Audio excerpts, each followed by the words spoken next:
সারের সিন্ডিকেশনটাকে আমরা আমরা ভাঙতে চাই, সেই প্রত্যাশা নিয়ে কিন্তু আমরা এটা করেছি। আচ্ছা, ধন্যবাদ আপনাকে। আসলে আপনারা জানেন যে এই বর্তমান যে অন্তর্বর্তীকালীন সরকার আ যখন ক্ষমতায় আসেন আগস্টে, তো তার পরপরই আসলে আমি এখানে আমাদের কৃষি মন্ত্রণালয়ের সচিব হিসেবে দায়িত্ব পাই। একইভাবে আমাদের মাননীয় উপদেষ্টা উনি কিন্তু এসছেন একই সময় কাছাকাছি ১-২ দিন পরে। আমরা এই শুরুর ১ম এ একটা বড় যে চ্যালেঞ্জ ফেস করেছি বা আমাদের একটা বড় ধাক্কা ছিল, সেটা ছিল বন্যা। আপনারা জানেন যে পরপর ৩ বার বন্যা হয়েছে। এটা কিন্তু একটা দেশের ২৪ টা জেলায় ব্যাপক বন্যায় ক্ষয়ক্ষতি হয়েছিল। সেই বন্যার ক্ষতিটাকে কাটিয়ে ওঠার জন্য কিন্তু আমাদের ১ম যেই চ্যালেঞ্জটা নিয়েছিলাম আমরা যে যেখানে ফসলের ক্ষতি হয়েছে সেখানে কীভাবে দ্রুততার সাথে আবার ধান বীজ করে সেটাকে ওই ফসলগুলোর ক্ষতি পোষানো যায়। যেখানে পানি নামতে বিলম্ব হয়েছিল সেখানে কিন্তু আমরা বিভিন্ন রকমের আগাম শীতকালীন সবজির ব্যবস্থা করেছি এবং সেখানে আমরা ১৫ দিনের মাধ্যমে প্রত্যেকটা উপজেলা, জেলা ধরে এবং ইউনিয়ন পর্যন্ত আমরা কিন্তু আ স্বাভাবিকের চাইতে অনেক বেশি বীজ দিয়েছি, সার দিয়েছি এবং কৃষকদেরকে অর্থ দিয়ে সাহায্য করে আমরা ওই কৃষকদেরকে অন্যভাবে ক্ষতি পোষণের জন্য আমরা প্রয়াস নিয়েছিলাম। সেটা মোটামুটিভাবে আমরা বলব যে অনেকখানি সার্থক হয়েছে। আর ধানের যে বিষয়টা ছিল আল্লাহর রহমতে যে পরবর্তী ২ টা ফসল হওয়ার কারণে আমাদের কিন্তু এখন সরকারের আমাদের কিন্তু ধানের ফলন বাম্পার হয়েছিল এবং সেখানে কিন্তু আমাদের ধানের সেইভাবে আর কোনো আমাদের যে উৎপাদনের যে ঘাটতি সেটা কিন্তু সেভাবে নাই।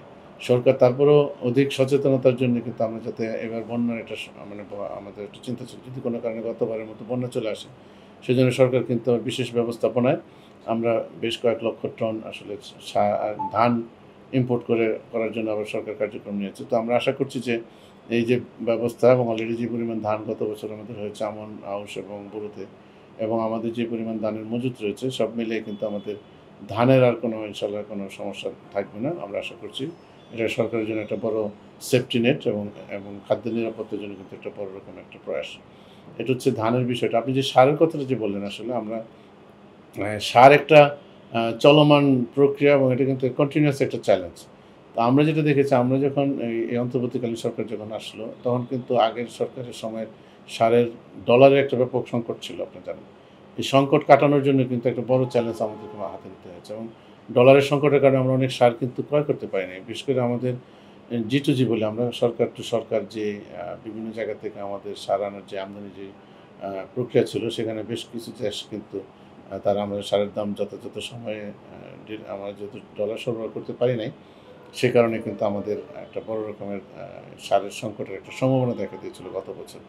তবে এই সরকার এসে আমি খুবই কৃতজ্ঞ মাননীয় প্রধান উপদেষ্টাকে থেকে ধরে সকল উপদেষ্টা মহোদয়গণ আমার উপদেষ্টা সার্বক্ষণিকভাবে এবং বিশেষ করে ক্যাবিনেটের যে সিসিটিভি কমিটি আছে সেখানে সকলে আমাদেরকে অর্থ উপদেষ্টা মহোদয় এবং আমাদের অর্থ সচিব অর্থ বিভাগের গভর্নর মহোদয় সহ সকলে কিন্তু আমাদেরকে ব্যাপকভাবে সহায়তা করেছেন। যার কারণে আমরা ডলার এত প্রতিকূলতার মধ্যে কিন্তু সার কেনার জন্য ডলার আমরা যথাসম্ভব পেয়েছি। এটা একটা বড় সহায়ক ভূমিকা পালন করেছে এবং যে কারণে আমরা গতবার এই প্রতিকূলতার মধ্যেও কিন্তু আমরা সারকে আমাদের সারের একটা ব্যবস্থাপনা করতে পেরেছি এবং সারের কোনো কী বলবো যে সংকট কিন্তু সেভাবে ছিল না। হয়তো ২-৪ জায়গায় আপনারা দেখেছেন সাংবাদিকরাও বিভিন্ন সময় তাদের রিপোর্টে বলেছেন যে কিছু হয়তো ব্যবস্থাপনা বা এটাকে আমরা বলব যে ট্রান্সপোর্টেশন ম্যানেজমেন্টের কিছু সমস্যা কোথাও ছিল এবং ডিলার সাব ডিলারের কোথাও খুচরা বিক্রেতার মাধ্যমে কিছু সারের কিছু অনিয়ম ২-৪ বিচ্ছিন্ন জায়গায় ছিল।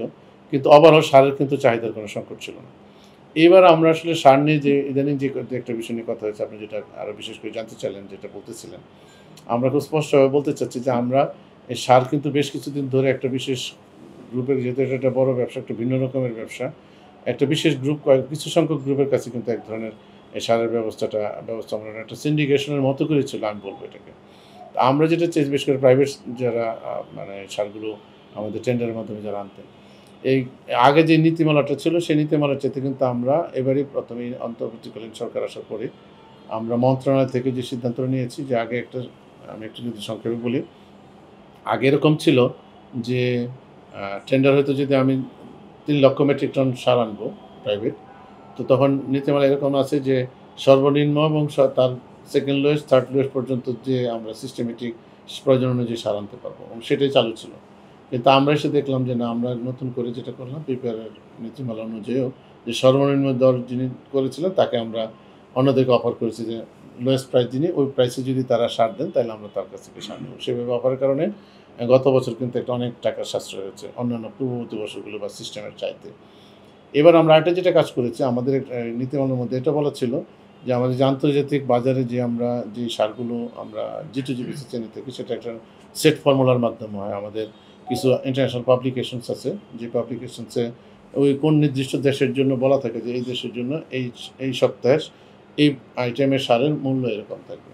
তো আমরা একটা কমিটি করে দিয়ে আমাদের মন্ত্রণালয়ের যুগ্ম সচিবের নেতৃত্বে আমরা একটা সারের মিনিমাম দর নির্ধারণ করেছি সেই বেসড অন দ্যাট পাবলিকেশনস। ওইটার ভিত্তিতে যেটা কিন্তু লোয়েস্ট প্রাইসের চাইতেও কম ছিল। আমরা তখন এবার নতুন করে তাদেরকে সকল যারা আমাদের আমদানিকারক তাদেরকে আমরা অফার করলাম যে আপনারা এই আমাদের যে সেট দাম সেটার মধ্যে যারা কারা দিতে পারবেন আমরা তাদেরকে অফার করতে চাই। তো প্রাথমিকভাবে কয়েকজন রাজি হয়েছিলেন, পরবর্তীতে তারা আবার কিছু সামান্য তাদের কিছু দেশের অরিজিনের মানে সামঞ্জস্যতার বিষয় ছিল, তো সেটা করে পরবর্তী তারা এসছেন। যখন আমরা দিলাম তখন কিন্তু কয়েকজন যারা হয়তো বরাবর যেভাবে পেত যে বেশি টাকা তারা সুবিধা পেত, তো সেই সুবিধাটা বন্ধ হয়ে যাওয়ার কারণে কিন্তু কয়েকজন হয়তো তারা ব্যবসায়ী তারা সংক্ষুব্ধ নিজে হয়েছেন, যেটা অপ্রত্যাশিত এবং যে কারণে কিন্তু এক ধরনের অপপ্রচার এসছে এবং মিডিয়াতেও দু চারজন অর্থাৎ না জেনে তারা বিভ্রাট তথ্য নিয়ে তারা কিন্তু আসলে এই সারের ব্যাপারটা নিয়ে আমাদের যে ম্যানেজমেন্ট যে করছি সরকার যে মানে সদুদ্দেশ্য এবং আমরা যে সরকারের অর্থ সাশ্রয় করার জন্য যে প্রক্রিয়াটা নিয়েছি সেটা প্রপারলি রিফ্লেক্টেড হয়নি। তো সেই প্রেক্ষিতে আমরা আমাদের মন্ত্রণালয় থেকে আমাদের আমাদের ব্যাখ্যা দিয়েছি এবং আমরা আসলে কী করেছি আমরা প্রেস রিলিজ করি। পরবর্তীতে এটা জাতি জেনেছে, বিভিন্নজন জেনেছে এবং আপনাদের মাধ্যমে আমি এখন আবার এটা বলতে চাই যে আমরা যেই ব্যবস্থাটা নিয়েছি একদম স্বচ্ছ এবং সরকারের স্বার্থ রেখে এবং দেশের মঙ্গলের সার্বিকতা বিবেচনা করে সারের সিন্ডিকেশনটাকে আমরা ভাঙতে চাই সেই প্রত্যাশা নিয়ে কিন্তু আমরা এটা করেছি এবং এতে করে শুধু একটা টেন্ডারে আমি আপনাদেরকে বলতে চাই আমরা প্রায় 5,15,000 মেট্রিক টন সারের আমরা অর্ডার করেছি এই টেন্ডারে। এখানে কিন্তু আমরা শুধু নীতিমালা গতবারের স্বাভাবিক নীতিমালার চাইতে শুধু আমাদের যে নতুন নীতিমালাটা করেছি সেখানে আমরা একটা টেন্ডার থেকে প্রায় 233,61,43,000 টাকা আমরা ক্যাশ সরকারের সেভ হয়েছে। তো এই যে টাকাটা সেভ হয়েছে এটা তো কারো না কারো হয়তো পকেটে যেত অথবা কোনো ব্যবসায়ীদের মানে তারা মনে করছেন যে তাদের এই টাকাটা তারা হয়তো পেলেন না, সেই জন্য তারা ইভেন হাইকোর্টে গিয়ে কিন্তু আমাদের সেই টেন্ডারের বিরুদ্ধে তারা কেস করে সেটা স্টে নিয়ে আসছেন 1 মাসের জন্য। তো আমরা সেটাকে ভ্যাকেট করার জন্য প্রক্রিয়া নিয়েছি। আমরা অ্যাটর্নি জেনারেল মহোদয়ের সঙ্গে আমরা এটা আলোচনা করে আমরা প্রস্তাব করেছি, আশা করি যে আমরা সেটা মাননীয় আদালত সেটা ভ্যাকেট করে দেবেন, করলে আমরা যে সারের বাকি অংশটুকু আনার কথা সেটা আমরা নিয়ে আসবো। বলার উদ্দেশ্য হচ্ছে যে আমরা সারের সরকারের স্বার্থ সংরক্ষণ করে সারের যাতে সুষ্ঠু সরবরাহ ব্যবস্থা নিশ্চিত করা যায় এবং মানুষ যাতে ন্যায্য মূল্যে সার পান সেটা নিশ্চিত করা।